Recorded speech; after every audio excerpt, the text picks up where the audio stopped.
ห่งธรรมะสัพเพหิระก็มาพบมาปะกับญาติกับโยมท่านผู้ฟังทั้งหลายอีกเช่นเคยโดยตุเจ้าวัดหนองตองห่างตรงจังหวัดเชียงใหม่ตรงนี้มาปะท่านเป็นประจำทุกวันและก็ในเวลาเดียวกันนี้และก็ทางสถานีวิทยุแห่งนี้สิ่งใดที่มันดีมันเป็นมงคลต่อชีวิตสิ่งนั้นเราจะกระทำกันเพราะทำความดีแล้วมันมีความสุข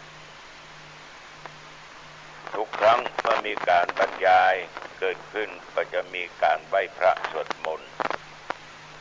ประการสำคัญบทโพชฌงค์หรือว่าโพชังคปริต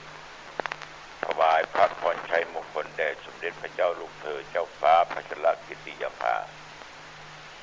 เอาต่อไปญาติโยมตั้งอกตั้งใจเน้ออะระหังสัมมาสัมพุทโธภควาพุทธังภวันตังอภิวาเทมิกราบพระพุทธสวากขาโตภควตาธัมโมธัมมังนัมมัสสามิกราบพระธรรมสุปฏิปันโนภควโตสาวกสังโฆสังฆังนะมามิกราบพระสงฆ์ต่อไปกล่าวคำนมัสการว่าพร้อมๆกันไปเนื้อนะโมตัสสะภะคะวะโตอะระหะโตสัมมาสัมพุทธัสสะนะโม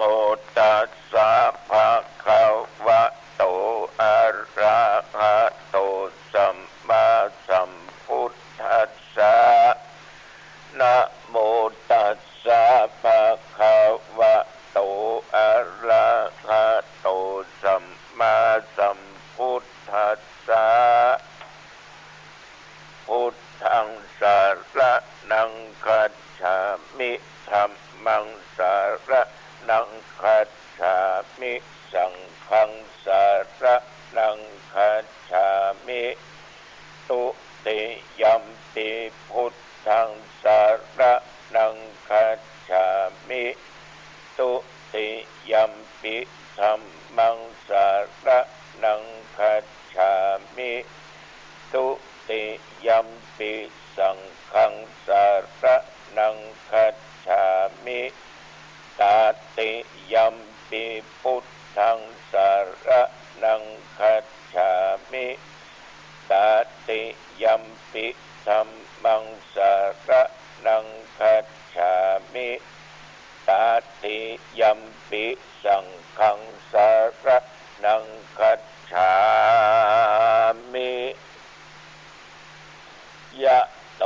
อังภะคินิอะริยายะชาติยาชาโตนาภิชานามิสันกิจปานังชีวิตาโบโลเปตาเตนะสัจเจนะโสติเตโหตุโสติคัพพัสสะโพชังโคสติสังฆาโตธัมมานังวิจโยตถามิริยัมปิติปัสสัทธิโพชังคาจะตถาปะเรสัมมาทุเปขะโพชังคาสัตเตเตสัพพะทักษินามุนินาสัมมาทัคขะตาภาวิตาภาหุลิกะตาสังวัตตันติอภิญญายะนิพพานายะจะโพธิยาเอตินะสัจจวัตเชนะโสธิเตโหตุสัพพะทาเอกัสสะมิงสะมะเย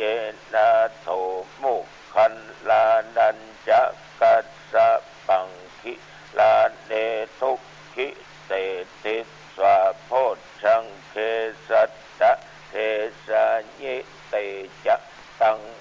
ภินันติตัวโรคามุตจิงสุตังคะเนเอเตนะสัจจวัตเทนะโสทิเตโหตุสัพพทาเอกทาธรรมราชาภิเชลัญเยนะภิปิริโตจุนทัตเถเลนะตัญเยวะภะนาเปตัวนะสาทะลังสัมโมทิตัวจะอาภาธาตัมหาพุทธาสิทานะโสเอเตนะสัจจวัชเชนะโสทิเตโหตุสัพพทาปะอินาติจะอาภาธาตินนันนัมปิมะหิสินังมัคคังหัตตะกิเลสาวะปัตตานุปัตติธัมมะตังเอเตนะสัจจวัชเชนะโส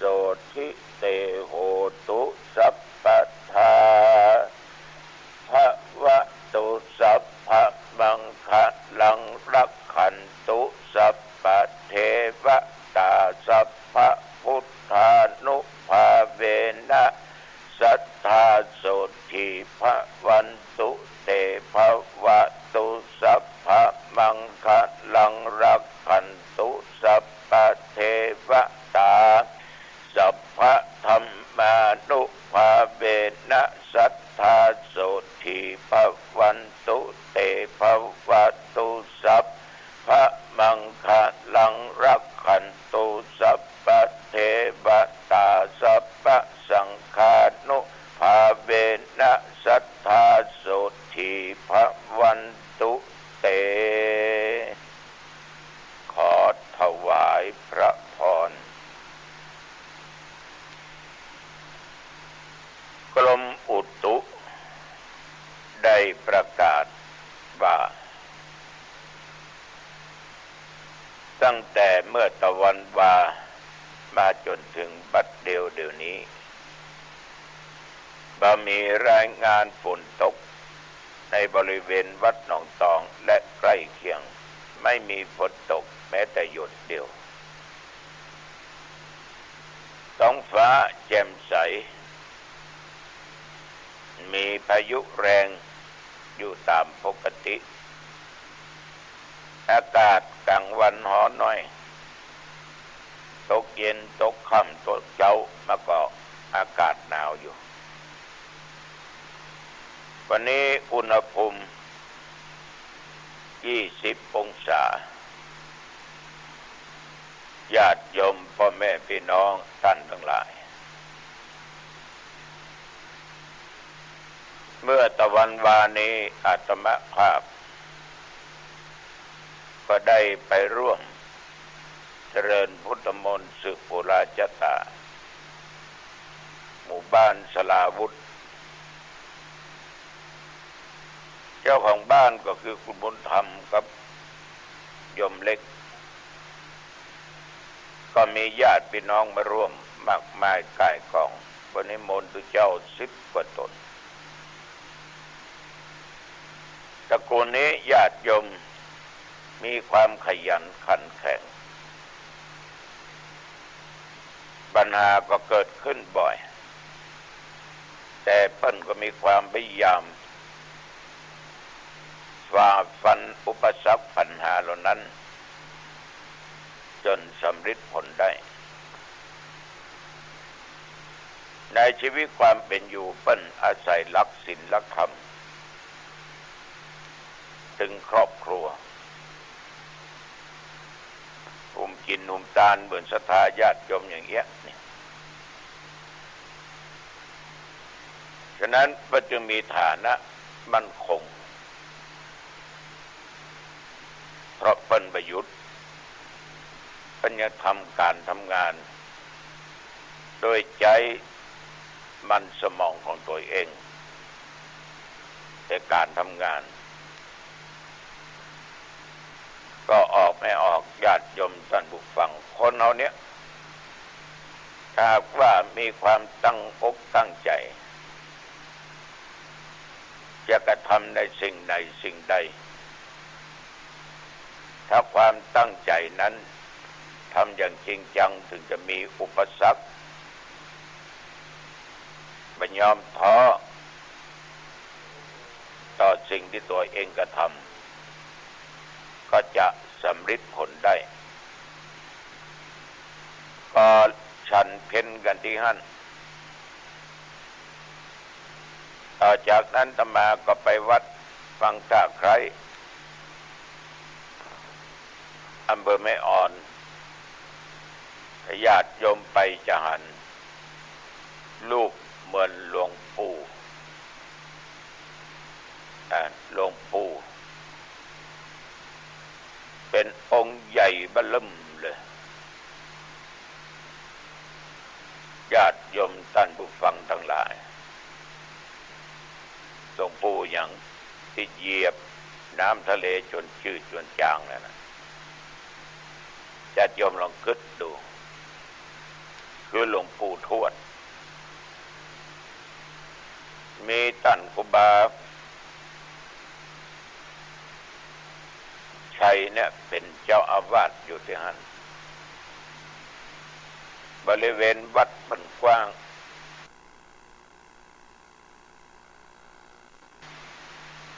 ที่สร้างประดิษฐานหลวงปู่ทวดก็กว้างขวางแล้วก็มีปั้นรูปเปรตอสุรกายสัตว์นรกในวัดเนี่ยมีทุกสิ่งทุกอย่างสมัยก่อนก็เป็นแหล่งท่องเที่ยวมีงานคนจะมากมายก่ายกองแต่มาเมื่อลูนมานี่ตั้งแต่โควิดเกิดขึ้นก็มีปรับปรายก็น่าไปเที่ยวน่าไปเที่ยวนะไปศึกษาสิ่งที่เป็นพิจารณาปัญหาธรรมนำมาคิดก็มีเยอะ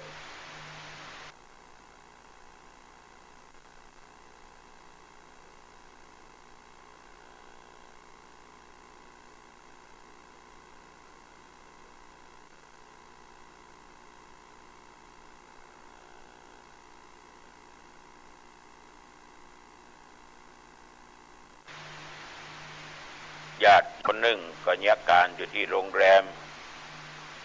คนหนึ่งก็เป็นครูญาติโยมท่านผู้ฟังหันลูกศิษย์ลูกหามีงานได้ทำก็ดีอกดีใจแสดงความยินดีกับเขาสิ่งที่เขาตั้งใจมันก็สำเร็จมันน้อยกว่านักฉะนั้นเมื่อได้พบได้ปะก็คือธรรมะ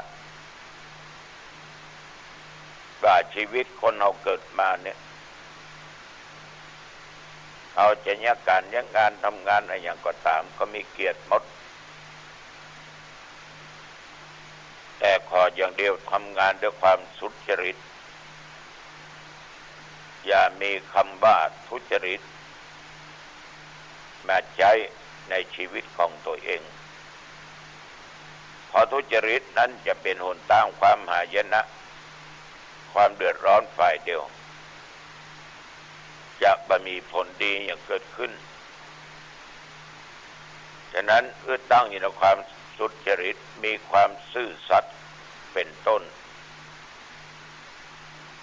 ก็ได้นั่งพูดนั่งจาหลายอย่างหลายประการกับธรรมะแก่ลูกศิษย์ลูกหาที่มาเยี่ยมมาเยือนและตะวานี้ญาติโยมเช่นเดียวกันเป็นคืนสุดท้ายวันนี้เป็นงานทำบุญปิดศพหลวงปู่ครูบาจันทร์แก้วสุเมโธจะมาก็รับภาระในการเป็นเทศก็เอาทำเรื่องกงกรรมกงเขียนไปเทศเพราะหลวงปู่เมื่อเพิ่นมีชีวิตเพิ่นเทศทำเมืองเทศทำเนื้อมหาชาติกันมาทีและกุมมารบันเมื่อเป็นหนุ่มเป็นกำนี่โอ้หาตัวจับได้ยาก ขอขอบใจต่อญาติโยมทุกคนที่ต้องโสตประสาทตาฟังเงียบกิบกันก็อู้ประจากันแต่ฟังเสียงรอดมากกว่าจากทุกเจ้า มีเสียงรอดมาจากทุกเจ้าอู้กันหน่อยสมาภาพตั้งใจในการเทศนาธรรมถวายเป็นบุญเป็นกุศลคือแก่หลวงปู่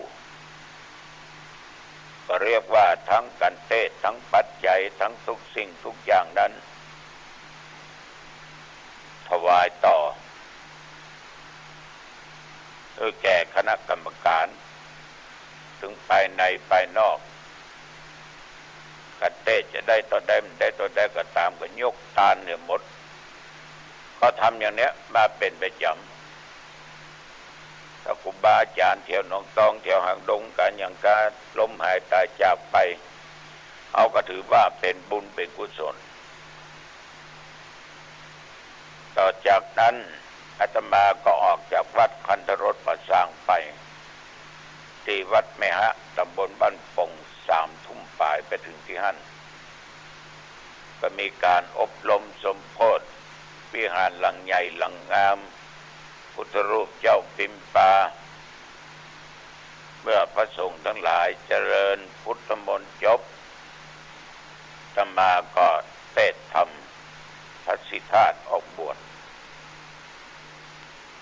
ใช้เวลาพอสมควรก็ขับมาวัดหนองตองก็4 ทุ่มกว่านี่เป็นกิจประจำวันที่จะต้องจดและจำศรัทธาสาธุชนญาติโยมท่านผู้ฟังคนเฮาเนี่ยถ้าหากว่ามีความซื่อสัตย์สุจริตในชีวิตก็อยู่ด้วยความสุขได้เพราะด้านจิตใจบ่มีบนทินอย่างมาแปดเปื้อนมีความชั่วบ่มีสิ่งที่เหม็นเกิดขึ้นคนทุจริตไปอยู่ที่ไหนมีแต่กลิ่นเหม็นถึงคุณจะมีอำนาจวาสนามียศถาบรรณศักดิ์ตำแหน่งยิ่งใหญ่ขนาดไหนถ้าว่าการประกอบเนี่ยก็ตามมีทุจริตมันก็ถึงบ่ม่วนสู้การประกอบสุจริตมาได้จะมีความสุขความก้าวหน้ายิ่งขึ้นไปฉะนั้นก็จึงขอฝากไว้กับญาติกับโยมท่านทั้งหลายในชีวิตของคนเราเนี่ยเอาอยู่ด้วยกันหลายอยู่ด้วยกันนักบอกว่าไม่ยิ่งว่าพอใจนะบางครั้งบางคราวนั้นเขาก็จะต้องหาความรู้ที่มันเกิดขึ้นทัดเทียมกับคนอื่นหรือมากกว่าคนนั้นมากกว่าคนนี้หรือในที่สุดมันประทับเทียนเพิ่นก็ขอมีความรู้เหล่านี้ญาติโยมท่านผู้ฟังทั้งหลายมันมีทางเกิดของมันก็เหมือนกับญาติกับโยมได้ฟังธรรมะจากอาตมาภาพนะได้ฟังธรรมะจากอาตมาภาพโยมฟังแล้วก็นำไปเป็นข้อคิดนะไปเป็นข้อคิดนำไปเป็นข้อปฏิบัติที่ฟังนั้นใจสุตมยปัญญาความรู้หรือปัญญาเกิดจากการฟังกินตามยปัญญาเกิดจากการคิดพ าวนามยปัญญาปัญญาเกิดจากการปฏิบัติญาติโยมการฟังการคิดการปฏิบัติเป็นหนทางแห่งการเกิดปัญญาถ้าเราไม่ได้ยินไม่ได้ฟังตาไม่ได้อ่านหูไม่ได้ฟังเนี่ยเราก็ไม่มีความหูหรือหูบางครั้งเราอาจจะหลงลืมไปพลาดพลั้งไปในชีวิตแต่ได้ฟังซ้ำเข้าไปมีบุคคลอื่นเป็นมาตักมาเตือนเขาก็ฟังแล้วก็นำไปคิดจินตามยปัญญา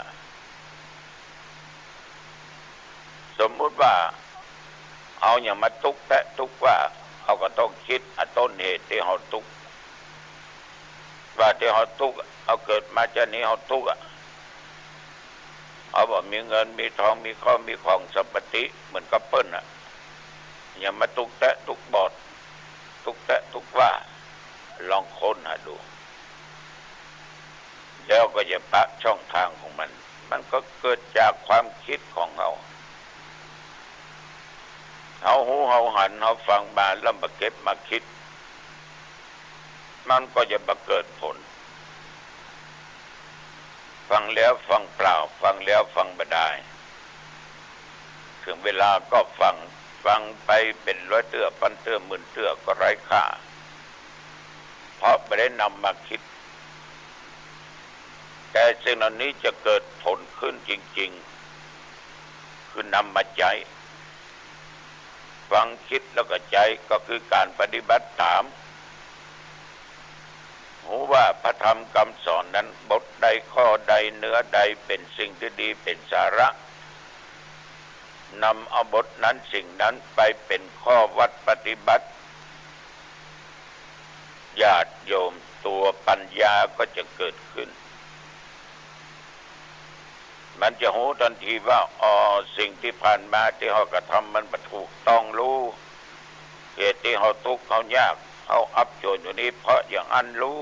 เขาจะหูเพราะเขาอ่านเขาดูเอาฟังแล้วนำมาคิดพิจารณาตรึกตรอง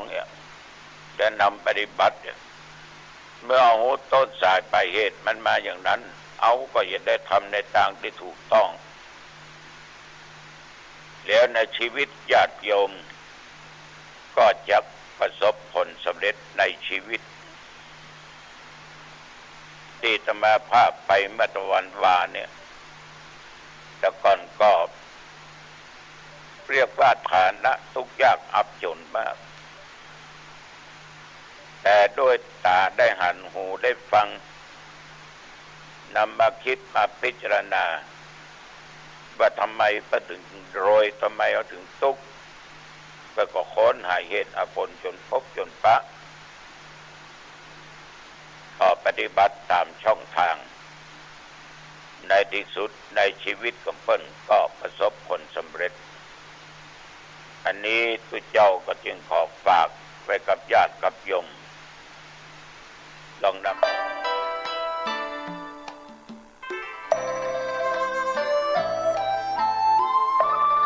ข่าวสารเพื่อการประชาสัมพันธ์ขอเชิญชวนชาวพุทธร่วมทำบุญตักบาตรเวียนเทียนเนื่องในวันมาฆบูชาและมีพิธีวางศิลาฤกษ์ศาลาพระเจ้าติโรกราชณวัดป่าแดงมหาวิหารตำบลสุเทพอำเภอเมืองจังหวัดเชียงใหม่ในวันจันทร์ที่ 6 มีนาคม พุทธศักราช 2566 เวลา 9:29 นาที ปัจจุบันมีพระครูโคสิทธิปริยัตยาภรณ์เป็นเจ้าวาดวัดป่าแดงมหาวิหารเป็นเจ้าคณะตำบลสุเทพเขต 1พร้อมศรัทธาของวัดป่าแดงมหาวิหารศรัทธาสาธุชนทั่วไปภายในภายนอกจะได้ร่วมกันในพิธีวันสำคัญทางพระพุทธศาสนาวันมาฆบูชาซึ่งเป็นนิมิตหมายที่ดีจัดพิธีวางศิลาฤกษ์ศาลาพระเจ้าติโรกราชณวัดป่าแดงมหาวิหาร 6 มีนาคม 2566 เวลา 9:29 นาทีก็ขอเชิญชวนท่านร่วมงาน ติดต่อสอบถามและร่วมพิธีร่วมทำบุญได้ที่พระครูโคสิตปริยัตยาภรณ์ 0818815690 งานบุญงานกุศลพิธีวางศิลาฤกษ์ศาลาพระเจ้าติโรกราชครั้งนี้ก็เป็นอนุสรณ์ให้กับพี่น้องชาวพุทธภายในศรัทธาของวัดป่าแดงมหาวิหารภายนอกศรัทธาสาธุชนทั่วไปร่วมบุญร่วมกุศลนี้ในวันสำคัญวันมาฆบูชาปีนี้โดยพร้อมเพรียงกัน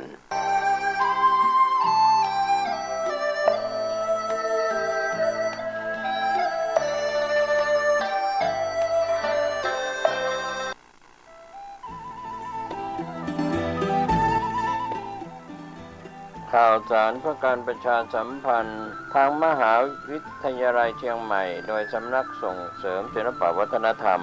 และล้านนาสร้างสรรค์ร่วมกับคณะกรรมการส่งเสริมศาสนามหาวิทยาลัยเชียงใหม่ดำเนินงานโครงการพิธีทำบุญตักบาตรเนื่องในวันมาฆบูชาประจำปี 2566 ตรงกับวันจันทร์ที่ 6 มีนาคม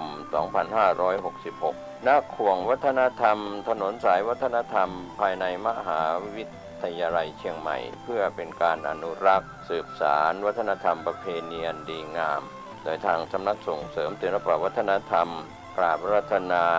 พระภิกษุสามเณรได้ร่วมพิธีทำบุญตักบาตรเนื่องในวันมาฆบูชาของมหาวิทยาลัยเชียงใหม่ประจำปี 2566 วันจันทร์ที่ 6 มีนาคมเวลา 5:30 น. ถึง 8:00 น. ณ ขวงวัฒนธรรมถนนสายวัฒนธรรมมหาวิทยาลัยเชียงใหม่ก็ได้จัดถวายภัตตาหารเช้าที่ศาลาวัดฝายหินก่อนนิมนต์รับบิณฑบาตจากพุทธศาสนิกชนณถนนสายวัฒนธรรมอย่าลืมวันจันทร์ที่ 6 มีนาคมเวลา 5:30 น. ถึง 8:00 น. ณ ขวงวัฒนธรรมถนนสายวัฒนธรรมมหาวิทยาลัยเชียงใหม่ทำบุญตักบาตรข้าวสารอาหารแห้งวันมาฆบูชาเป็นวันสำคัญทางพระพุทธศาสนาได้บุญได้กุศลโดยพร้อมเพรียงกัน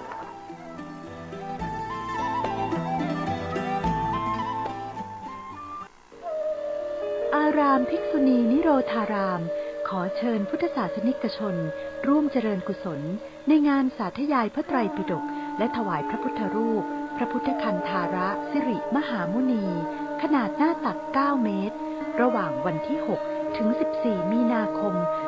2566 ณ อารามภิกษุณีนิโรธารามอำเภอจอมทองจังหวัดเชียงใหม่การสาธยายพระไตรปิฎกคือการสวดหรือการท่องหลักธรรมคำสอนในพระพุทธศาสนาการจัดงานในครั้งนี้เริ่มต้นจากท่านพระอาจารย์นันทยานีได้ฟังเรื่องเล่าจากลูกศิษย์ที่เคยไปร่วมงานสาธยายพระไตรปิฎกที่ประเทศอินเดียแล้วเกิดปิติสุขอิ่มเอิบใจเกิดความเลื่อมใสศรัทธาท่านพระอาจารย์จึงตั้งความปรารถนาว่าจะไปสวดบ้างสักครั้งหนึ่งแต่ก็ไม่มีโอกาสเดินทางไปเนื่องจากอาพาธท่านพระอาจารย์จึงมีดำริว่าจะจัดให้มีการสาธยายพระไตรปิฎก7 วัน 7 คืนในช่วงงานสมโภชพระพุทธรูปองค์ใหญ่แม้ณวันนี้ท่านจากไปแล้วแต่คณะศิษย์นิโรธารามยังคงสานต่อความตั้งใจของท่านพระอาจารย์นันทยานีด้วยการจัดกิจกรรมสาธยายพระไตรปิฎกในช่วงงาน